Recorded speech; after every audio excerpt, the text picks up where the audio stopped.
All right, guys. So today's the day. Eddie came in all the way from wherever the hell he's from, Austin area. I always get Austin and San Antonio mixed up. They're like this though, and then Houston's down here.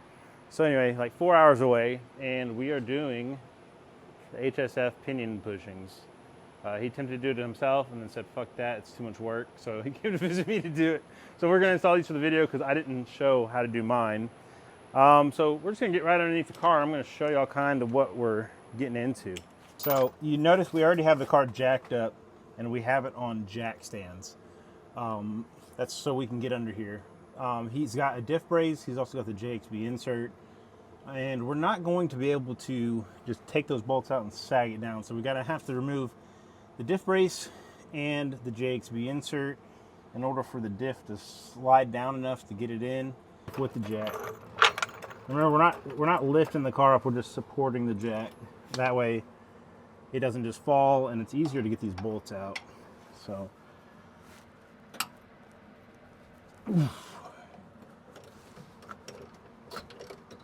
Anybody's wondering, 90 foot-pounds is what those are. 150. Really? Yeah. Mine's a 90. Oh, that's why it was easy.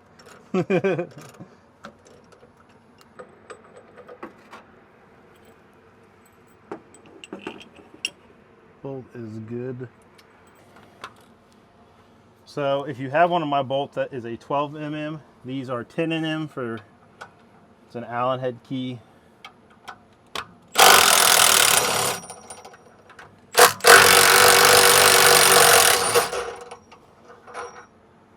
Pull these straight out.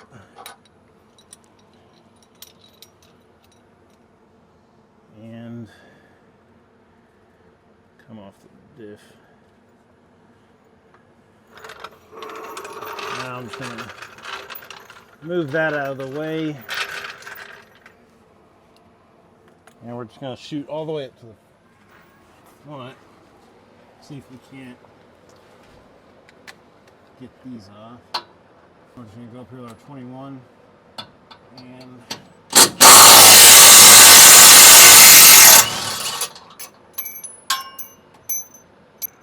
I'm hoping to be able to get around the exhaust guys, but we might have to end up taking off this pipe right here.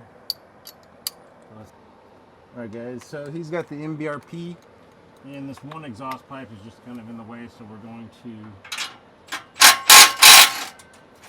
and your install might be different depending on what exhaust you have or what diff brace you have, stuff of that nature. So I'm just going to see if we can't. Yeah, you hit it with the pry bar, it should move.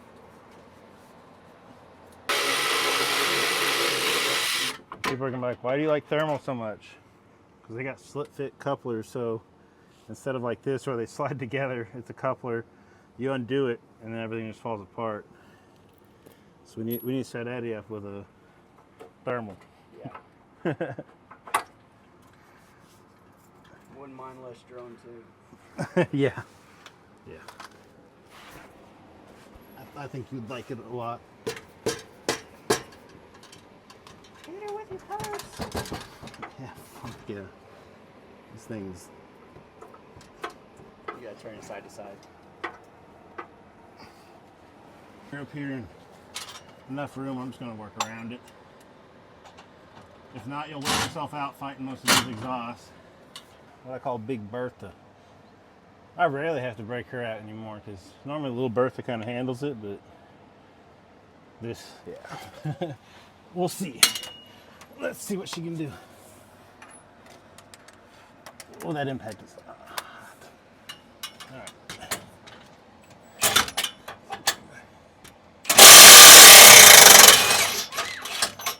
There she goes.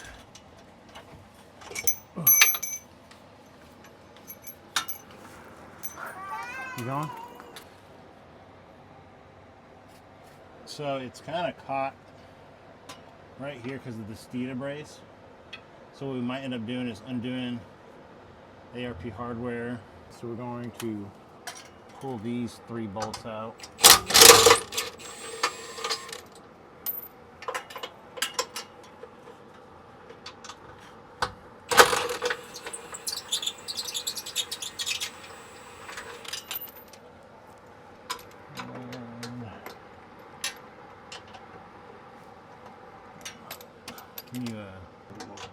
grab more.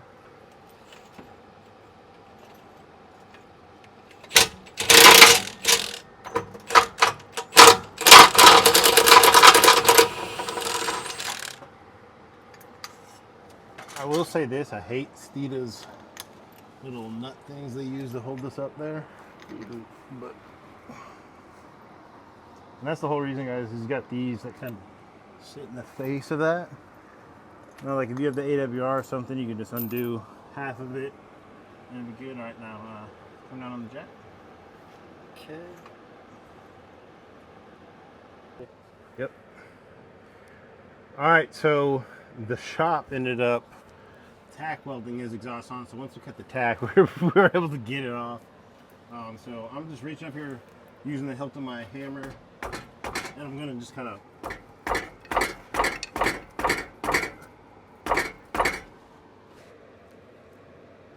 Alright, I had Eddie grab me my purse because my orange purse wasn't working, so we're gonna try with this instead.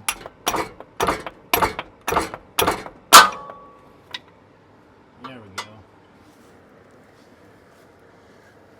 As much as you want to swing a hammer in there, you really don't want to, because you could accidentally damage the ring. So that's why I like to use the hilt.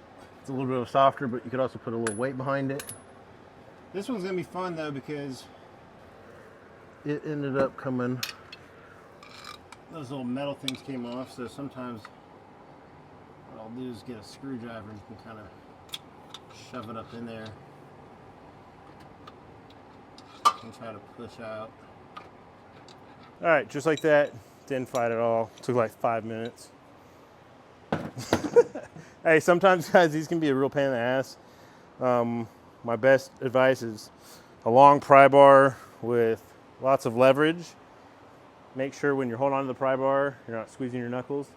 Open palm, push up, don't squish your fingers. They'll fight, they'll come out, but we're gonna replace these with our HSF solid billet 6061 aluminum pinion bushings. Now, if you're like, don't you get NVH, noise, vibration, harshness? You might get a little bit. This is kind of race car stuff, but what won't happen is your differential won't move. Your differential doesn't have to move. Ford naturally puts bushings there to combat NVH. These are really soft. They tend to collapse over time. There's another brand on the market, I'm not gonna mention their name, that have had failures. So that's why we opted to go full race car mode. And we've had great success and a lot of good word and good feedback over these, including myself that are on mine. So I also like to apply a little bit of Loctite. This is kind of some anti-seize. Now, if anybody knows anti-seize, it gets all over the fucking place. It gets all over you, all over your shirt, your skin, no matter how careful you are with it. So I got the tab taken off. This is included with these, by the way. I've started including these recently. And I'm just gonna get under with 2 of them for now. We're gonna put the 2 top ones in. We're gonna take all 4 of them down there with us. And our piece of paper too. I don't wanna scratch the nice finish up on them if we can. And we've machined these to be a perfect slit fit. There's no play. We're just going to put a little bit of the anti-seize on here. Is the anti-seize needed? Not really. Could it help in the future? Yes, like if you ever have to get them out. These aren't a press-in fit, they're just kind of a slip-in fit, but they are like a slip-in with a 0 tolerance. And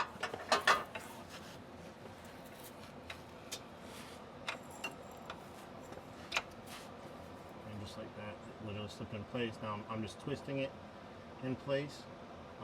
You can shake it, you can see there's no play at all in that solid aluminum. Twist it, twist it.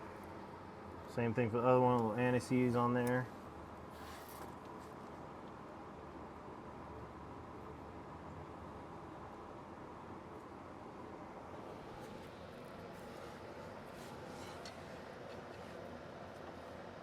Reach up in here.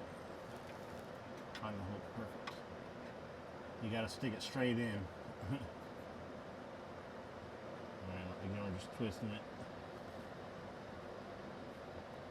Alright, and now is the fun part, is lifting this up and getting it all the line back up. So we're going to use our handy dandy jack.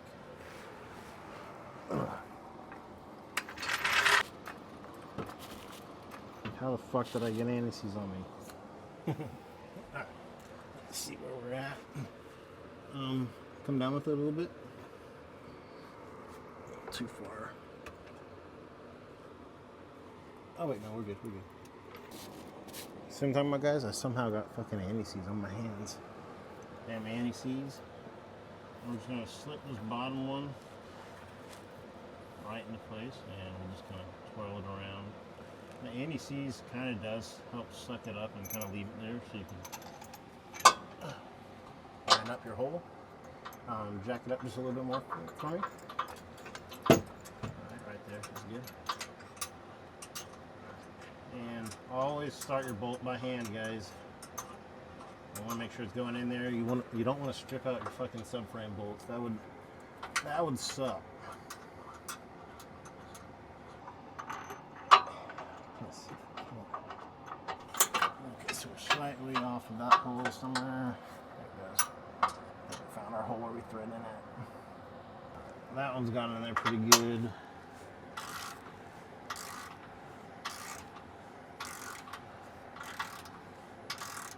Okay.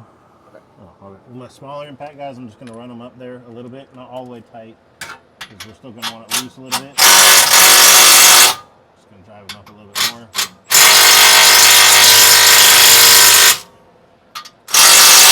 Alright. And now we're going to try to get the Stita one all put back together. So we'll, oh.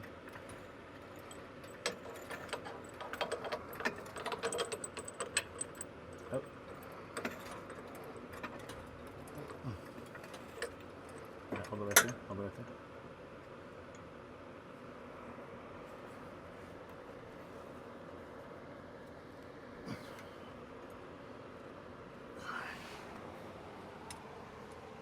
Let's see.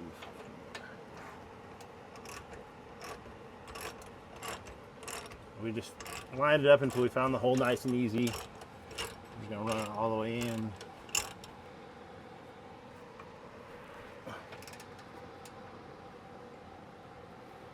I'm gonna reach up there, I'm gonna tighten the two front ones, and we'll be good to install our Stita brace back.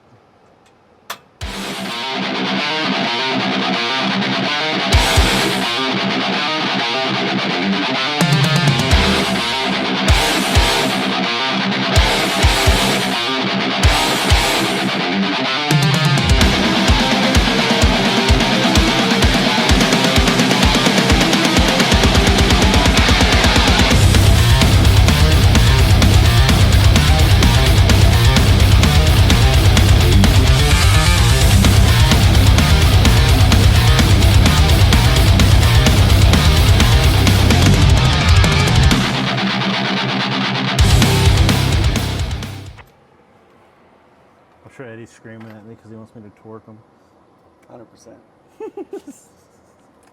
He's like, no, stop.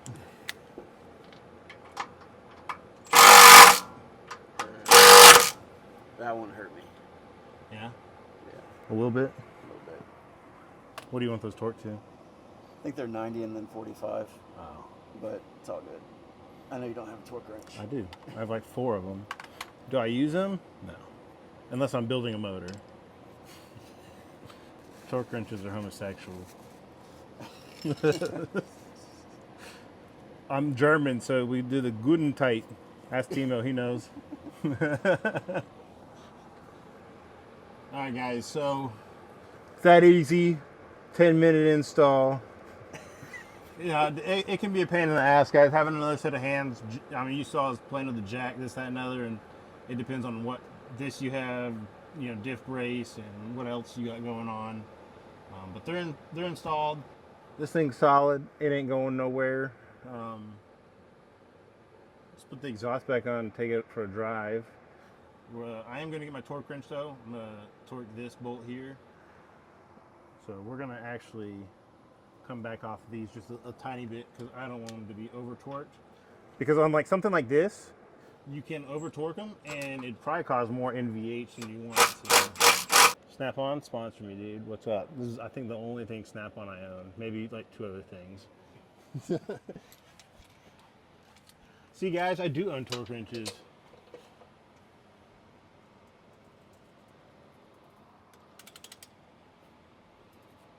Is this how you use one?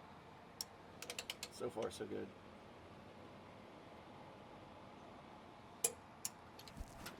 $45.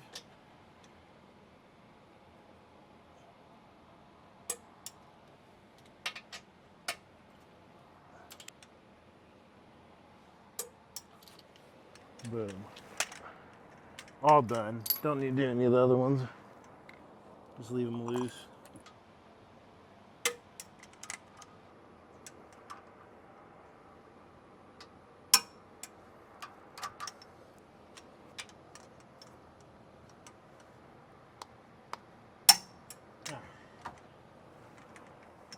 Collar good right there, guys. Pipe. Let's get the exhaust back on. All right, guys, just like that. I got crazy here. I need a haircut. Eddie said he didn't feel any NVH. We just took it for a ride. Feels phenomenal. Check out all these goodies under here. Feel any NVH? Not at all. See? Told you guys. I'm not lying. Maybe. No. Yeah, I would say so. So anyway, guys, y'all want a set? I got them on HSF, HoustonSpeedFreaks.com. They are $250 for the set of 4, and they won't ever fail on you like another set companies or like the OEM do. Shouldn't. They're solid. They're not. Yeah. Love y'all. Bye.